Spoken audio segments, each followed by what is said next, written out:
local production of Fast Forward is supported by Herbag Cox Chevrolet, Geo, the heartbeat of Chattanooga. I'm Jim Catanzaro, and this is Fast Forward.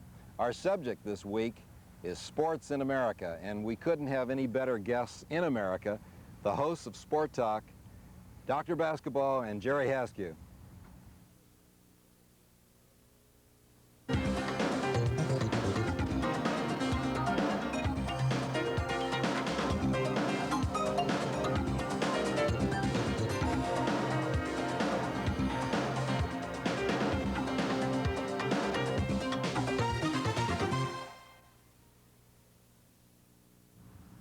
Our guests are Dr. Basketball and Jerry Haskew, and we're going to talk about their Sports Talk program and sports in general in the United States. Dr. Basketball and the Music Man. How on earth did you come up with? I can understand Dr. Basketball. We're talking about sports. Music Man, where does that come from? Well, I have some music in my background. When I was in college, I had a folk band called the Cumberland Trio, and we were able to get up to regional status in that regard, and music's been my hobby ever since. And we have a vast audience of people, all of whom don't like the same music. So I pick out the music for us to play on the show for bumpers in and out of commercials, and therefore I'm the music Therefore man. You're the music man. That's right. Sometimes it's really terrible. It is. I noticed that, actually. And sometimes it's good. Sometimes it's good. And we hooked the music last night, by the way.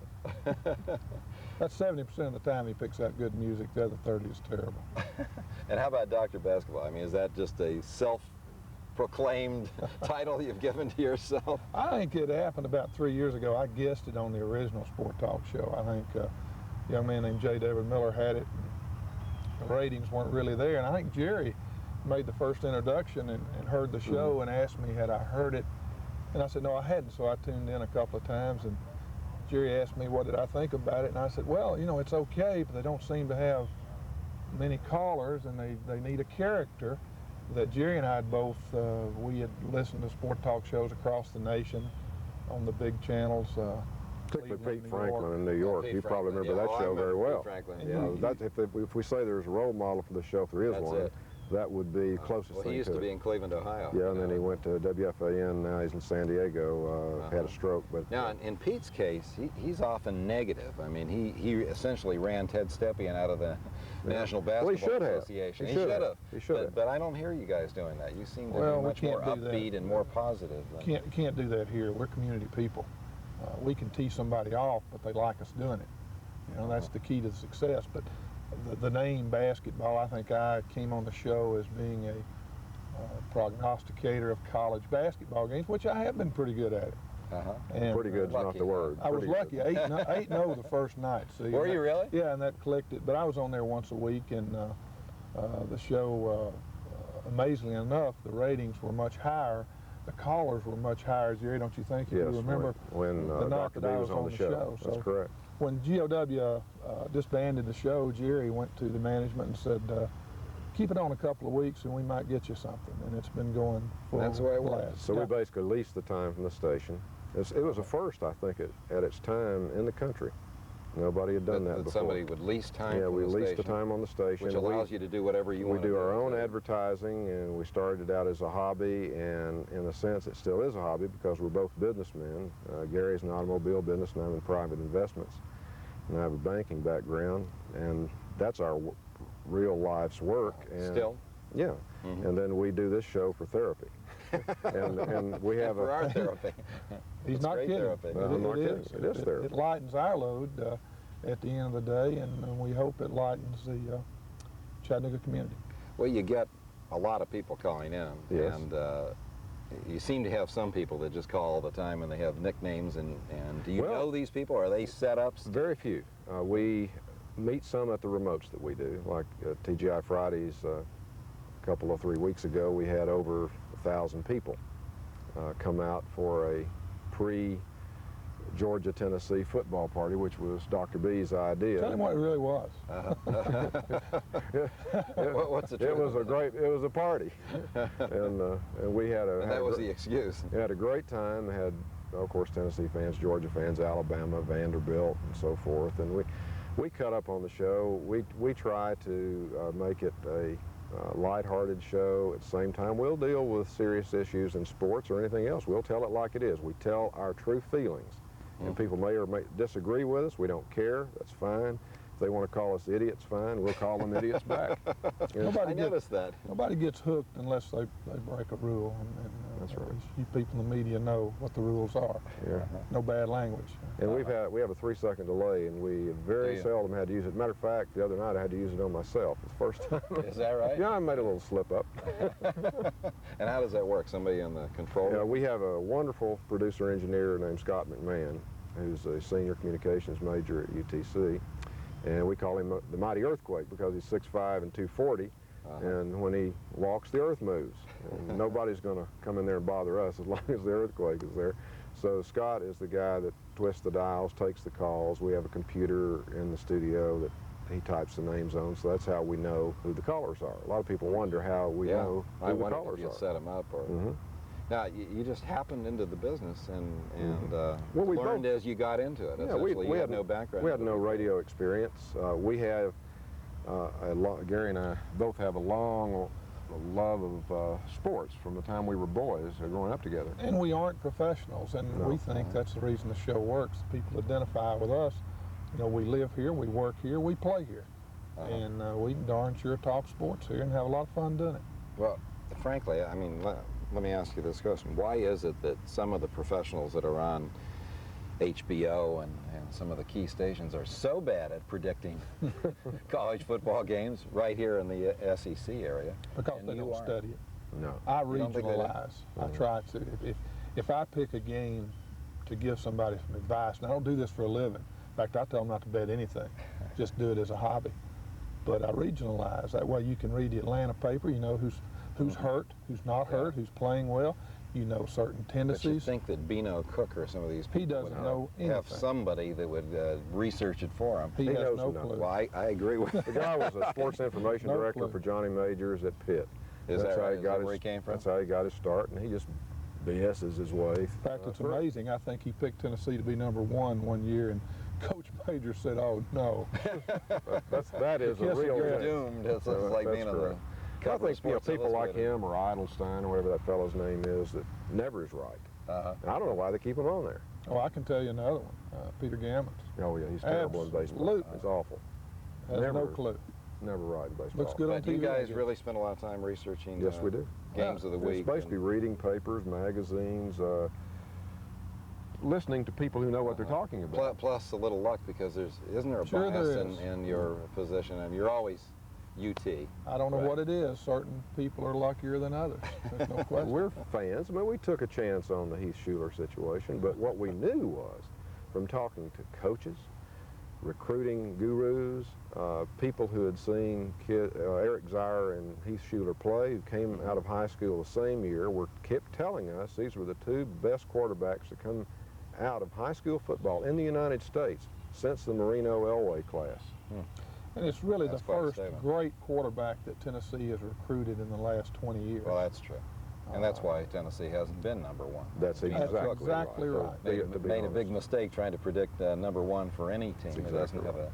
The Dominant last quarterback. team to be #1, I thought, that didn't have a world-class great quarterback was Notre Dame when they had Tony Rice. But they had such a great team that year that Rice was perfect for them. He was a good leader, and that's all it took. Well, why did you get yourself involved, by the way, in the renaming of the high school? that isn't a sports issue. Well, How did you get caught up in something like We're- It is we're- or it isn't. It is We're a- it was a residents of sports Chattanooga. issue. Gary's been here all his life. I've been here most of my life. And we care about tradition. Tradition means a lot to both of us. So there are a lot of things we don't have in common, a lot of things we do. Tradition is one of them. History, Walnut Street Bridge, English Oh, Stadium, you that's name right. it, the Regional History Museum. It's fun to go through. Why not carry it on to Chattanooga High School, the oldest high school in the state of Tennessee? So you saw this as an assault on tradition. Yeah, a little bit. And therefore, A little bit, yeah. but what brought it about? I mean, how did this come to be such a big caller issue? called in one night and brought the subject up. We had no idea that it had been done. But So they renamed kept the that school. down pretty good. They never released it to the press. Is that right? I didn't Oh, yeah, realize yeah. that. I thought maybe you'd picked it up from the press. No, there was Carried it. one minor article that we found out later in a was sports hidden. writer's column. It was hidden. It was buried. Mm-hmm. You know how that goes. Well, how sports connect with it? I Okay, don't they had quite a great understand. sports tradition at Chattanooga High School, commonly known as City High School Mhm. here, over many, many years. They also had a great academic tradition, which the people who were in power to make the decision didn't know about. I think they truly didn't know The about. mayor of this city is a graduate of City High School. Oh, Chattanooga High School. Carrie Hanlon, the ex-chairman of Providence, the chairman of the board of the Aquarium, a wonderful human being. The Graduate of City High. problem they had is they have a very, very weak alumni association. Uh-huh. Central High is a very, very strong one now, just started to get strong the last 3 or 4 years. And they need that, and hopefully out of all this, a strong alumni association will form. Mm-hmm. But I guess the message is any issue related to our community, even if it isn't directly related to sports, Yeah, you I'll got tell to you. prepare to jump in and I'll tell you another talk about issue it. that goes back Sure to the does. I beginning know of the what you're show gonna was say. the Golden Gateway Weed Watch. Uh-huh. Now, Dr. Basketball started in a half joking, half serious manner about the weeds that were at the entrance to our city. We're trying to be the best mid-sized city in Uh-huh. America, and I don't think you were here when the weeds were really high, but they I saw went down and measured Just 1 as- 3/4 feet high. Oh, yeah. Is that right? Yeah. No, I That was at wasn't the there edge. when they were that. We were afraid to go inside. I think I made a comment one afternoon. I just left work, and our dealership is very, very close to the Golden Gateway area. As a matter of fact, it's there. And I said I saw a lady from the towers get lost in there, and we hadn't seen her come out. And the next day, they were out cutting it, so we knew we had reached somebody. That's great. we know well, who look it at was. it now. My God, it's beautiful. Well, what happened was one of our callers, regular callers from time to time, was at that time the president of the Chamber of Commerce. And he called a lot of the powers that be around saying, are you listening to this show? You know, they're raising Cain about these weeds in the city. They're right. Well, it looked terrible. They're right. They look terrible. It did. And the That was callers the entrance to the started city. calling in. So what happened is he started the ball rolling. Other people picked it up, and then in the end, Blue Cross God and bless 'em. the Pattons, Brian and Carter Patton and their foundation, Dr. John Huckabee, all the city officials and county officials and government officials, Marvin Runyon at TVA picked up on it.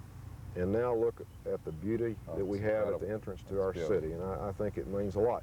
And we don't take credit for it, but maybe we were the catalyst. That's for it. right on the edge of politics, but Yes, I have it is. never heard you go across the border in politics. Oh, every once in a while, somebody will ask me a question. Somebody asked me who I was going to vote for in the election. I blurted that out. You actually said it. And I actually said, and I got a couple of hate calls at home that night from the other side. Got one from me. And I said, and he was right, and I was wrong to bring that up on the show. It doesn't belong on the show. But generally speaking, not only presidential politics, but you're going to stay out of the Now, if local you want to talk political to me scene. about the national debt, and we had Ross Perot, of course, on the show. Uh-huh. And Ross, you know what his answer was on the national debt, how to solve it? No. He said, we've got the greatest minds in America working on this, and I can't talk like he can. And we've studied the problem, and we decided that what we'll do is we will have bake sales and yard sales, and then we'll, if that doesn't work, we'll sell off a couple of states. Who in the heck cares about North and South Dakota anyway? If that doesn't work, we'll put the rest on our platinum card.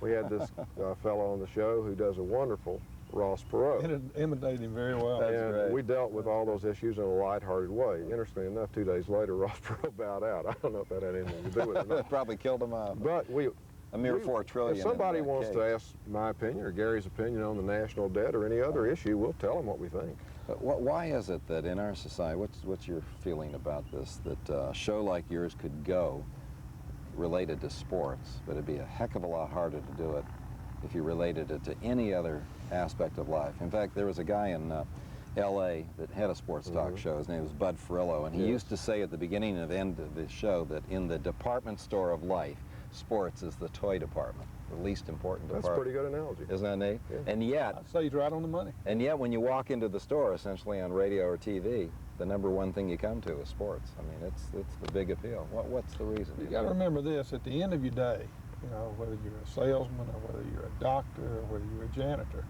you got to relax some way. And sports is an outlet for a lot of guys and a lot of gals. You would be We surprised have a at very our large audience. female audience, too. And We're maybe happy that's about that. maybe that's why it's so popular. Of course, there's a lot of money in it too. Now, do you ever deal with, I haven't heard you deal with female sports. You ever deal with Yes, we do. UT, Yes. Oh, yes. women's basketball, for Yes, example? we do. Pat Summitt has been one of the most popular guests on our show. We have basically Yes, I three missed things on the show. We have the sports talk. The show is named Sport Talk Singular. We have sports talk. We have talk about local issues, and then we have guests from time to time. We don't overload the show with guests because it takes away from the callers. It's the caller show, the secret to the show. And I think Dr. B will agree with me. It's the caller show. It belongs to them and the listeners. Now, if they aren't entertaining, we got to figure out a way to ease them off without And how do you do that? hurting I their mean, feelings. You're giving signals It's there to tough. somebody, Not get this really. guy out. It's feeling. Jerry does it or I do it. It's a feeling. Yeah. He might be conversing with him. If I think it's a lousy call, he'll know it. And the same way with him. We had and Jerry was completely right. I joined the fantasy football league. And we had a couple of callers that were directing calls directly to me. See, the listening audience has no clue as to what I'm doing. And we're carrying on a private conversation, and Jerry stopped it abruptly. You've got to do that. It was his, I had no idea, see, and he was exactly right. And the other night, So that's, in a sense, the genius of having two people, Absolutely. because another person can be hearing this. Dr. B and I have really good chemistry together. Yeah, we don't. you're We brothers. don't. We don't. Yeah, I guess so. I guess in the genes, we don't agree on everything. Oh, no.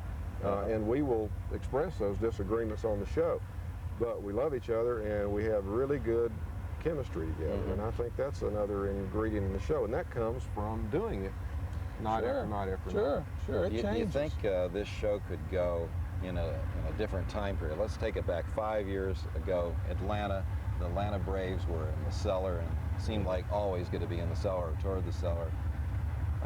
Let's say it was coincided with UT football being weak in that given year. You think you'd still have the interest Yeah. that you have? The toughest times that we have are through the summer when only baseball.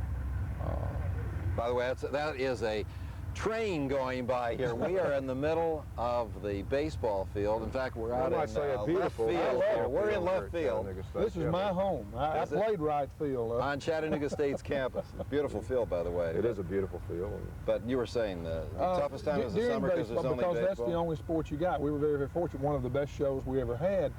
The local people got the girls' national 18 and under Amateur Softball Association National Tournament here. We were fortunate enough to have three wonderful guests from California. The UCLA women's head coach, who has won 8 national championships. Of the last 10. Is One that of the right? great riders in women's softball was with her. A couple of young players from here that were playing. One of our best shows for 2 hours. Very, very entertaining, and got to talk a little bit about Title IX and some other things that are going on in women's athletics. And they enlightened us, and we sure enlightened them. They had no idea that any local radio show would pay them any attention. And then you talk about Pat Summitt and what she's done with the Lady Vols. And she's Pat Summitt's just fantastic. incredible. She's Fantastic a genius. program. She's a genius. And then we've had Heather Gibson, who's the captain of the UTC volleyball team. You'll see her name in the paper almost every day now, with 15 digs and 20 kills and 46 whatevers in volleyball. We try to give coverage to all sports on the show. What do you think is the future of sports in America? It almost seems from a professional point of view that the players' salaries have driven the cost of tickets up to the point of, maybe this isn't going to be workable if this keeps going. Well, the most common answer is pay-per-view TV, but that's not going to work in our lifetime, I'll tell you that. But we saw the Olympic failure. Total failure there. Boxing is the only sport that can carry it. I don't know. Baseball cannot carry it. Salary caps, the NBA has the right idea. Cap for the I think team, baseball is essentially. going to try to adopt that. They lost a court case on Plan B free agency in the NFL. They've got to do something. I mean, it's a time bomb. The fans will be the ones who suffer. They'll try the pay-per-view. They'll find it won't work in baseball for sure. I don't know if it'll work in the NFL. What do you think, Dr. Green? I think it could work on the Super Bowl. There's no doubt about that. I don't think it could work on the everyday Sunday broadcast. No, I don't. Well, what about our area? Do we have any potential at all for significant sports right here, professional sports? Do we have any potential for using a stadium? There's all this talk about putting a stadium. I think we're fortunate to have great amateur athletics here. it's what makes our show. I don't think the area is populated enough to carry a professional team unless it was I would a agree with minor that. league. Our last great crusade will probably be this stadium. Yes. We've bugged we'll build people and When I say we, I said the citizens of this community want the But who's stadium. going to use it? and hopefully it's at the old Ross Meehan property. absolutely. There's another entrance to the city. That's pathetic. It is. you It is the have to worst under- view of the city, you and have to unfortunately, understand. it's the dominant view of the city when you drive. That, I can't understand why the city fathers, here we go again, haven't bought up and purchased that property and done something with it, regardless of the stadium. We had a grant ready 3 or 4 years ago before the budget crisis hit the state. You know, you're very familiar with that, Jim. I With 10,000 in fact, students here. I've and- run into that a few times. That's right, and so is my wife, as you know. But we had $3 million committed. Unfortunately, it could not, for political reasons, be put on the highest priority for UTC at that time. At that time, we were thinking about UTC being the operator of the stadium. Our thoughts are totally different now. We think Right. that it should be managed by a stadium authority, much as the Carter the, Street Corporation manages the Trade Center. Airport You asked authority. what we could have there. Doug Dickey was on our show, the athletics director at the University of Tennessee, Knoxville. He's been on 2 or 3 times. One of the things he said, and I truly believe, is that you will have no Division I AA football as we know it within the next 5 to 10 years. Economics is going to get it. You're operating at deficits in almost every program in the country.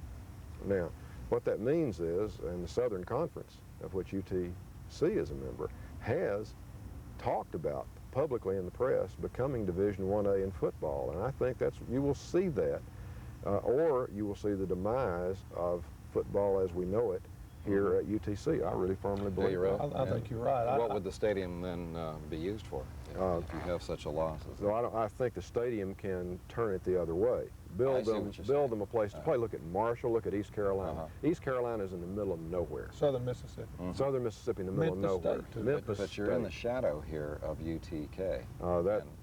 We had studies done on that 3 years ago that showed that we could draw, if we had just 2, Mississippi State, Vandy, people like that, Memphis State come in here a year, and we had 6 letters from athletic directors at those schools expressing interest in either home and home or 2-for-1s.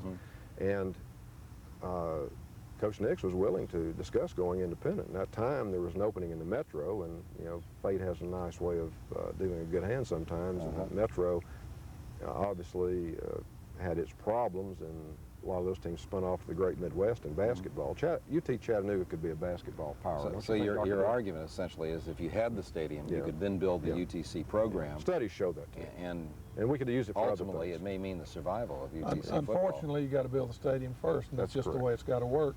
People don't like that. That's the way it's got to work. And the economics of it aren't that hard. I mean, it's really a very simple matter. And Laurie Hulbert and Merrill Eckstein of the Greater Chattanooga Sports Committee are doing a wonderful job in being catalysts for revitalizing the discussion about the stadium, and that's going on now. So I think that I think 5 years from now, there's a good chance we'll have a stadium on that site. If you look at the polling that we did when we talked about the Ross Meehan site, and all the studies said that was where it should be. No question. It that's what picked up should be. community support of many, many people who didn't care about sports at all, but cared about cleaning just up the that appearance of eyesore. the, That's the right. community. The That's stadium probably the can be primary used thing. for many more purposes, concerts, etc. Here's some interesting trivia. What was the 3rd athletic event in the new Georgia Dome? I don't recall. What was it? It was a great weekend high school football Was it? jamboree between 4 of the best teams in the state of Georgia and drew 37,000 people. Right. It can be so you used can do for that other kind of thing purposes. here. Absolutely. And we're not talking about $210 million. We're talking maybe $15, $20 million, and to be able to do most of it without taxpayer money. How about the lookouts? Tremendous credit to Bill Davidson and his people. Bill Davidson's one of the special people in baseball, I think. It's funny. I didn't think putting all that money into the stadium would work.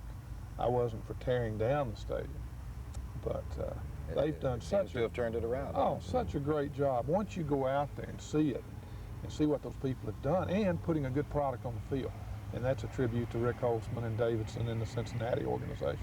It's too bad they weren't able to win the division, but they had a great year. How do you feel about that connection with Cincinnati? I'd like to see the Braves have their team here, obviously, but if we don't have the Braves, I guess you say Cincinnati's the next best, Dr. I would think they were. It's funny, Nashville's pulling out the Cincinnati organization. I don't know what's going on up there.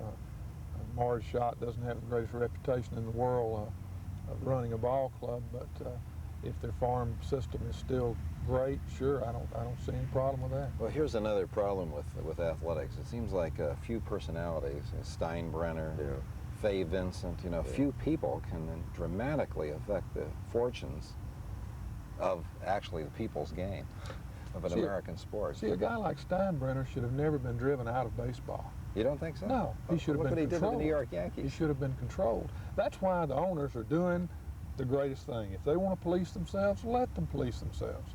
That way he answers to the other 23 owners, however many of them there are. Vincent shouldn't have had the power to kick him out of baseball. If you look at George Steinbrenner's record, things seem to sometimes take care of themselves. His inheritance of his family shipbuilding operations, he took that downhill as a manager.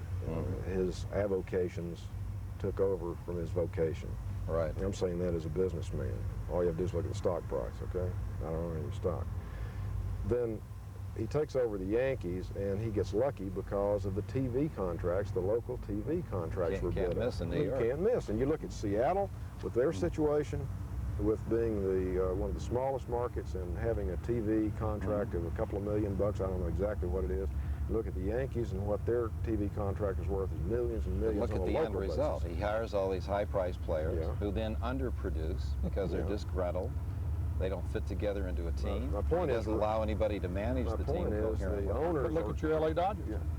They did the same thing, yet they aren't being chastised for it. Once the ESPN and CBS contracts are over with, and those contracts are bid down, and they try the pay-per-view and it doesn't work, and they try raising the ticket prices and the concession prices, which are hard enough as it is now for the fans, and that doesn't work, they're going to have to go to a revenue-sharing process. I just don't see any way around it. Do you, Dr. D? And that's why Vincent was let go. He was for that. Now, he had some good ideas, but he did. But some that he didn't. You can't keep Pete Rose out of the Hall of Fame, for Christ's sakes. One of the greatest players of all time. Character, not much. Right, but we could seize upon 10 other My feeling players. about Pete Rose, my feeling about real Pete serious Rose, character problem. I want him in the Hall of Fame when they put Shoeless Joe in. Shoeless Joe was never convicted, That's true. and so forth. I'm saying that facetiously. I believe Rose should be in the Hall of Fame. I don't think. And he will be. He will be shortly. Well, this kind of conversation just shows how much interest there is in sports, because the sports is just almost inexhaustible in terms of what you can talk about. You plan to do anything different in the next year or two? Are you going to make any changes in the program, or are you going to continue to do it, even though it's inexhaustible? Maybe we've had a lot of feelers. We've had a lot of feelers about syndication. If we do syndicate the show, we would want to do it from here. Then you can't talk about UT all the time. That's correct. Right. We understand that. We'd have to change the format of the show. We understand that, but we would not want to syndicate it outside the Southeast. That may sound strange to you, but that's our bailiwick. Something like sports, our area. Sports Sound. Southeastern Sport. We've got to wrap it up. Sorry to say, but I really appreciate it. Great to meet both of you and to talk with you. Thank you, Jim. We appreciate it, and thanks for the great job you're doing at Chattanooga State. 10,000 students. Great. We appreciate it.